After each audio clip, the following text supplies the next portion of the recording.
you go to bed, you'll be better than when you woke up.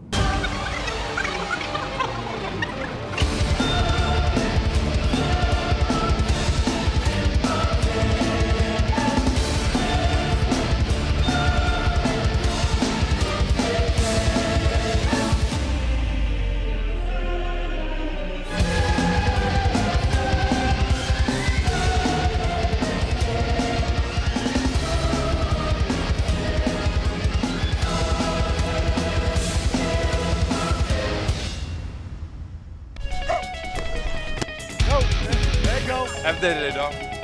Offense, great drive. Go! He's up. 1, 2, 3. Welcome to Training Camp Live, presented by Atlantic Health System. Another beautiful day here in Florham Park as the Jets take the field with fans in the stands for the first time in over a year on training camp back together Saturday. A league-wide initiative across all 32 NFL teams. Maybe we'll see a couple Bart Scott jerseys. Bart? Yeah, and then they'll turn around and it'll be a C.J. Mosley. Thanks a lot, C.J. All right, so as you can tell, Bart is still a little salty about C.J. following his footsteps from Baltimore to New York. Welcome inside the BetMGM studio, Ethan Greenberg, Bart Scott, and Eric Allen. Like I said, fans back here at One Jets Drive for the first time in over a year, and that's today's headline. So let's kick it off with that. We have a full house. The fans are back. Zach Wilson's under contract. Bart's in the studio. EA, it really feels like football is really back now with everything coming together. I'm ready. We saw that during the spring when things started to open up in New York. Robert Saleh was at a Knicks game. I think there was an alley-oop, and Saleh's standing up with the rest of the crazies there at MSG. Then a lot of the guys throughout the spring went to the Islanders games, right? We saw Dan Feeney shotgun and a couple of brews with those fans. The point here is, listen, New Yorkers are ready for live sports. They are ready to return to the venues, and today is the start of 8 practices where fans will be here at One Jets Drive. And how about next week? We'll be back at MetLife Stadium in front of the green and white faithful. So, listen, you got to have a little bit of extra adrenaline knowing those people are here. You know, Bart, as a player going through training camp practices, what kind of difference is it when there are fans in the stand versus nobody? Well, you understand that there are a little bit more consequences to your actions when there are fans in the stands because people are going to talk about what they see. You want to make sure that you feed off the enthusiasm and the electricity that the fans bring. I think all of sports in America, we saw was much better. We saw in the NBA Finals, we saw how electric it is, and I think it gave the athlete a greater appreciation for what the fans are and what role they play, whether they're cheering for you or booing you. We need them, and we miss them, so welcome back. But it's going to be some guys trying to do a little bit extra today because they know that it's going to be some Instagram posts, some tweets, and there's going to be more eyes on them. So consequences to your actions today. And so I just want to say, I'm looking at through the window here inside the BetMGM studios. I'm looking at the stands as we look at NFL Commissioner and, of course, Jets Chairman Woody Johnson talk here at One Jets Drive. I mean, this place is packed today. And we're going to hear from the commissioner in a bit. EA caught up with Roger Goodell earlier. You said it earlier, EA, though. Today is the first of 8 open practices throughout training camp. Let's take a look at the dates of the other 7. The next one being Tuesday, August 2nd. And then, of course, EA, you talked about it, so I'm going to throw it back to you. The green and white practice back at MetLife Stadium. Yeah, and that will be good because Saturdays are going to be key for the Jets in August. The green and white practice, there's going to be a lot of people out there, and then you'll have a preseason game against the Giants August 14th. Then you'll have joint practices with Green Bay, and then you play them on a Saturday, August 21st. You like the bucket, by the way Van Roten's rocking the bucket? Bart, what do you think? Is that a foul to have it up like that? I think he's trying to harness his inner Sidney Dean from White Man Can't Jump. He's going to flip the whole thing up. It's a look. He's going for it. As long as you own it, you can do it. Do you do the bucket hat at all? Not at all. That is more of a Steve Smith thing, a.k.a. Sidney Dean as well, from Wesley Snipes. does the bucket hat. Yeah. Okay. Okay, but he doesn't flip up the rim. He doesn't. He does. He keeps the rim down. He does. Okay. Yeah. You're not a fan of the flip? I think you have to. It's a big crocodile hunter to me. You know? Yeah. Indiana Jones, it depends on what your inspiration is, but I never was a bucket hat guy. Well, Jets football is back. You can see the green and white this season at MetLife Stadium, beginning with the 2021 home opener Sunday, September 19th against the New England Patriots. Secure your seats at nyjets.com/tickets. Now, let's move to our camp spotlight, the number 2 overall pick. Oh, wow, I thought it was Jim McMahon for a second. Oh, well, we'll get to that in a minute, too, since we're on the fashion kick. But Zach Wilson right here going through the motions of his second practice. Bart, what are you looking for in today's practice specifically from Zach Wilson after yesterday started practice with a bang on a deep shot but then struggled throughout the rest of practice? Well, I'm looking for the same thing I'm looking for any rookie, right? I'm looking for him to be able to not make the same mistakes that he made the previous day, understanding the coverage, because every day in camp has a different emphasis. So I don't know what they were installing that day, but it was against a certain defense, and it was meant for him to struggle, right? We'll see the true Zach Wilson when it's time for him to go against an opponent that he doesn't recognize, doesn't know, and they don't know what plays are coming. But if you're smart as a defensive player, especially in camp, and if you're smart, as an offensive player, you understand that these periods are scripted. You understand what defense you probably are going to see. You understand the emphasis. That's next level thinking, though. The vets usually figured out. The rookies usually have no idea that the same thing you walk through, in your walkthroughs is the same script that you're going to see. So the smart, veterans make sure they get a nice jump on one of them. You know what I mean? EA, what are you looking forward to today and the rest of camp from number 2? Well, we're better here on Training Camp Live with Bart Scott in the house because he's giving it to you from a player's perspective. Robert Saleh talked about it after yesterday's practice. Much to do about nothing. The offense had a lot of installations. They anticipated actually what was going to happen. The defense was going to be ahead of the offense on day 3. They were swimming a little bit. And as you see Zach Wilson shake hands with the commissioner and the aforementioned Woody Johnson, he's not one to make excuses, but remember, he took a red eye here, signed his contract, missed the first 2 days of practice, and then came out here on a big installation day. By the way, his first pass covered about 45, 50 yards in the air, and he completed that to Elijah with some Moore. Wind as well. Yeah. And then there were some struggles. We saw that in the red zone. And Marcus May came up with an interception when Wilson was behind on a pass to Jameson Crowder. But what are we looking for today? Just for him to continue to learn, soak it in, and get after it. And, a lot of this stuff, Bart, you could talk about it. Yeah. Isn't it repeating what you've done in the spring already in terms of the installations? Well, it's just, you started, and what happens is you hit reset whenever you get to the training camp and you start over, and the install is kind of redundant. And it's one of those things where for the first time you're kind of hearing something, new concepts, new things that you've heard before, and then they grow the package, and then you never know where it's coming from. But, I'm sure they had like certain concepts in that they wanted to work on, and the defense is always going to be ahead, and especially when you have a veteran like Marcus May, you're going to always be able to bait a rookie because he's not going to be able to understand what he's looking at. And that's the importance of it, right? For you to make it as difficult on defense for a young guy, for an offense, because when they get to game day, you want them to say, hey, this is a break, because my defense is a lot better than what I'm facing on Sunday or Saturday or whatever day that you're facing them. And you want to make it difficult. So Marcus May, baiting them, C.J. Mosley, you think about some of the veterans there, that hits him with some of the Jedi mind tricks. And he's going to learn them. Yeah, and Ethan, the great graphic on there said that Zach Wilson was MVP of each of BYU's past 3 bowl games. To me, he is a guy who's got a lot of juice, a lot of electricity to his game. Yeah. I anticipate that he'll raise his level again. I agree with that, absolutely. And you mentioned the 3 bowl games, the Idaho Potato Bowl, his first bowl game. I'm pretty sure he didn't throw an incompletion. So just for what it's worth, hopefully Zach Wilson will see a little extra juice today. But the biggest season ever starts with training camp, and training camp back together Saturday. And NFL Network has you covered with insider access across all 32 teams. All-day coverage continues this week inside training camp only on NFL Network. So you never know who's going to stop by training camp. And we saw him earlier on the screen, Commissioner Roger Goodell, who caught up with EA earlier this morning. Here with NFL Commissioner Roger Goodell. Back together Saturday. What was the genesis of this? Really an opportunity to celebrate bringing all of us back, football back. We're able to get every team practicing today. And it's just a celebration, and having our fans back is something we missed so much in 20 season. And now we can say, let's all get back together again safely in the right kind of environment and celebrate football. How much do you enjoy seeing that behind her right now, the guys on the practice field and fans in the stands? Well, I not only enjoy seeing it, I love hearing that JETS too. So it's just great to hear the fans and hearing them interact and seeing football.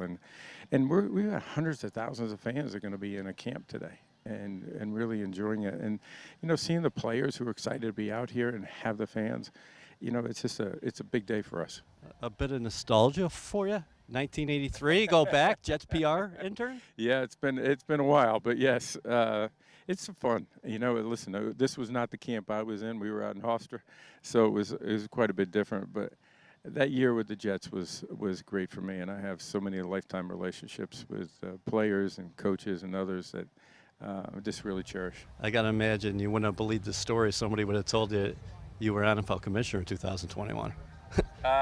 You mean if they told me Yeah, that in '83? yeah. No, I don't think I would have believed that. I was happy just to be an intern. So the idea that I was going to be fortunate enough to have this privilege, no, that was not in my mind. But I was so happy to just be a part of the NFL as an intern before that, and then the Jets, and then I went back as an intern to the NFL office. So it's worked out okay for me. So what's the morning been like for you? You're walking around the facility here at One Jets Drive, spending some time with the leadership. Woody Johnson, of course, Joe Douglas, Robert Saleh. Yep, we went to the team meeting, went into the team meeting for a little while, spent some time with Coach afterwards, with Woody, with Chris, with Jaime and Joe, and just getting a sense of what's going well, what's not going so well. And obviously spend time with the media, and I'm about to go over and spend some time with the fans. What are your impressions of? And the players were in there too. We got a chance. We were walking into the meeting room with a lot of the players, so I got a chance to get them individually. I'll tell you, we just talked to Curtis Martin. He came away so impressed by Robert Saleh and the way he handled the guys in that team meeting. You've been in a lot of team meetings over the years. What do you think about the way he dressed the players? And then tell us about your conversations a little bit in terms of how you come away feeling about the man. Well, Coach is one of those uplifting personalities. He's always ready for the challenge. I think he lives on adversity, but you can just feel the enthusiasm in him, and he's prepared. He's thoughtful. And I wanted to get up and run on the field after that meeting. And he's just that kind of guy. And so I think he's going to bring that to this team, a real focus and energy and enthusiasm, and this desire to play hard at every minute. And so I'm convinced that the Jets are going to be playing tough football this year. MetLife Stadium was empty last year. What do you think it's going to be like here coming up, not only in the preseason, but once we get to the regular season? Because you saw the New Yorkers return in droves here in the spring once things started to open up. Well, listen, as I said, 20 was really hard when we went into stadiums where there weren't fans. It was really hard. And we knew we'd miss our fans, but it was really tough. And so as we got further along in the season, we were able to get more and more fans back. It was a big difference. And so the fans really want to come back. We're seeing that in ticket sales. We're seeing that across the league. We're higher than we've been in many, many years in ticket sales. So we know fans want to come back, and we just got to provide that safe experience for them. We got to give them a chance to celebrate the game and do it safely. And, NFL fans are incredibly loyal. They're incredibly enthusiastic, and they're the best fans in the world. And I know these stadiums are going to be rocking when the season comes. I wanted to get your thoughts on a new NFL, 3 preseason games, 17 regular season games for the first time. Yeah, we think this is a long time in coming. We've been talking about this for a long time with our players. We've been working obviously on the safety of our game to make sure we can do it safely for players.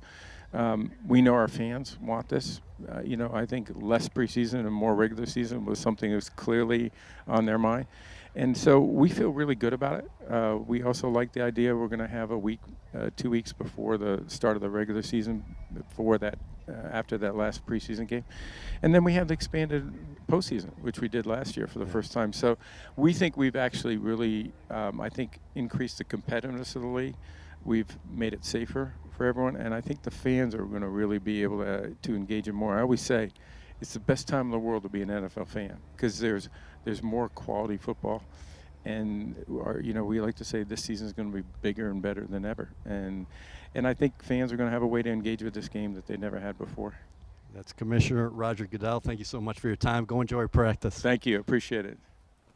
Great to hear from Commissioner Roger Goodell. EA said it also. Curtis Martin in the house right now. We're taking a look at Keelan Cole, taking some punt returns with Braxton Berrios. But how about a quick roster update?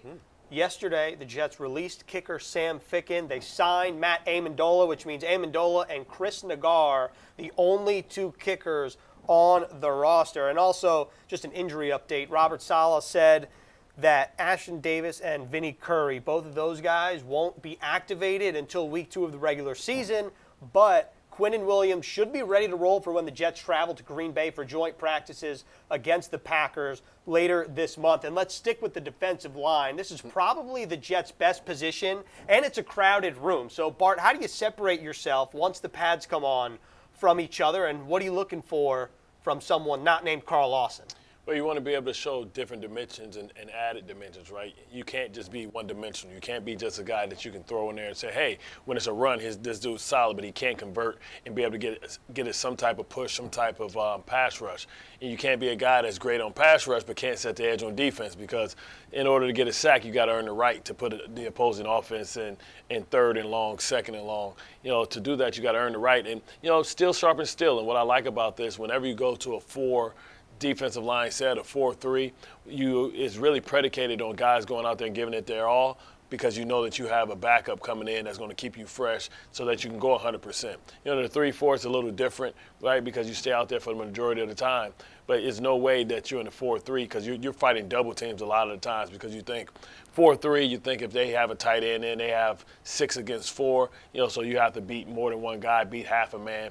So I'm looking forward to these guys competing. I'm seeing if Fadakasi and Sheldon Rankins, what that's about, because Fadakasi really showed a great improvement. He showed the ability to show some form of pass rush, being able to convert, being able to use his hands, work his hands. But we know the pedigree of Sheldon Rankins, and he's not going to want to come off the bench. He's going to want his name, in the starting lineup coming out of the tunnel and things of that sort.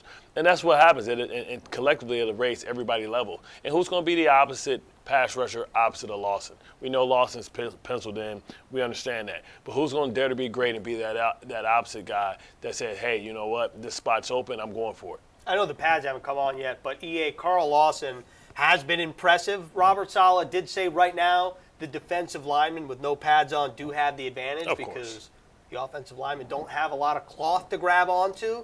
But going off of what Bart said, opposite him, we saw, I'd say, a nice year from John Franklin Myers in 2020. You spoke to him yesterday. What do you think about someone like him opposite Carl Lawson? Well, I'm just very impressed with his approach. After practice yesterday, most of the guys that exited the field, and he's out there with a young offensive lineman and Cameron Clark, and they were going all over technique stuff. And John Franklin Myers also talked to me about the influence or the interactions he's had with Morgan Moses. And so they talk about the tricks of the trade. And then JFM also said he's been amazed by what Carl Lawson brings to the table. Bart, I hate to put expectations through the roof, but Carl Lawson could be breaking out in a monster way in this defense with the pieces around him, like you just mentioned, especially in the middle. Right. I mean, you're hoping that maybe he's D Ford or maybe he's Nick Bosa, right? When you look at, in this defense, the concepts. But for that to happen, for him to be able to have opportunity to eat, I mean, how fortunate are you, especially if he's going to be paired next to Quinnen Williams, who can pull the double teams off of you, which gives you a lot of favorable matchups. And then that means that they either have to slide to your side or they have to, and if they slide to the side, it's going to be on, Rankins or Fadakasi or Nathan Shepard on the other side to make sure that, okay, if you want to slide that way and give us a short edge, we're going to make you pay too. So it's, left side, strong side, and it's going to be one of those things where, guys are going to want to eat. and you know that you're going to get an opportunity to eat because a lot of times you're going to be able to have extra guys in coverage. You're part of the four-man rush, so that means that you're going to have more people in coverage if you're not blitzing. So that means it's your responsibility to make sure that the ball is released at an early time, but you know that it shouldn't be open windows immediately because you have 7 in coverage instead of 6 in a 3-4. What do you think about the overall philosophy, just to further that, as far as what Saleh wants to do, keeping it simple defensively? Yeah. He continues to say that the 4-3, and he wants to create the chaos up front, and then that extends behind them with the linebackers. C.J. Mosley, who we talked about early on here, has spoken to the fact that not a monster transition for me. People on the outside are probably thinking that, hey, listen, this is so significant, and you're going from a 3-4 to a 4-3. He thinks that, well, I'm fine here. Well, the majority of the time, they're going to be in some type of sub package anyway. Yeah. So you're accustomed to, in the sub package, only having 4 defensive linemen because you have an extra nickel in, you have a dime backer in. But a lot of times in the perception of the 4-3 versus the 3-4 is that you know which 4 is coming, right? Because in the 3-4, 4 may come and 1 may drop. You just don't know which one of those guys are going to drop because those guys are more like linebackers and less like defensive ends, right? You think about guys like Calvin Pace, Brian Thomas, they're like 260. A lot of these guys that these elephant ends and stuff like that. Remember the Reggie Whites of the days. Those guys are a lot heavier, maybe 280, a little bit taller, a little thicker, a little less fast twitch. But for me, the difference from a 3-4 and 4-3 was the fact that the 3-4 was perceived to be a little bit more aggressive, right? A little bit more blitz oriented, a little bit more confusion, a little bit more movement. The 4-3 is more about being where you're supposed to be, read and react, and make the offense find the holes in the coverages. And Carl Lawson, we saw it on the screen earlier, led all NFL D linemen in quarterback hurries and quarterback hits. Well, he said that finishing is one of his goals in 2021. Next Saturday, the annual green and white practice is back at MetLife Stadium 1 week from today, Saturday, August 7th. Join us for a night full of football, family, and fun. Limited tickets remain. Download your free mobile tickets at nyjets.com/camp. The event is supported by Atlantic Health System, Dell Technologies, JetBlue, MetLife, and SAP. We've talked about how the Jets wide receivers may be the most improved position on the team. Well, let's start with their first offseason edition of that room with the signing of Corey Davis. Bart, how much of an impact can he make on a rookie quarterback, and what do you think he brings to this offense overall? Well, I think the fact that he's able to give you some explosiveness. You talk about a guy that was opposite A.J. Brown last year, but held his own, 900 yards receiving, had a bit of a breakout season. Yeah, I just like the compliment of all these receivers because it's not like you can roll your coverage to one person. You think about Jameson Crowder and what he's meant to a young Sam Darnold last year. You hope that he can provide that same security for Zach Wilson. And on the outside, Mims, being able to be that huge, big target. He's different from everybody else out there, not named Smith. You think about his height, weight, speed, his ability to have a huge catch radius and be able to win the 50-50 balls. But E.J. Moore, Keelan Cole, you talk about the ability, Braxton Berrios, guys who can make you miss in the phone booth, those irky-jerky guys that you can get the balls in their hands in traditional and non-traditional ways, whether it's jet sweeps, whether it's bubble screens, whether it's reverses or things of that sort. But I think that they have a great complement in different guys that bring different skill sets and different advantages to the field. EA, you've been covering the Jets a long time now. Elijah Moore, very impressive in a short amount of time, working with a rookie quarterback.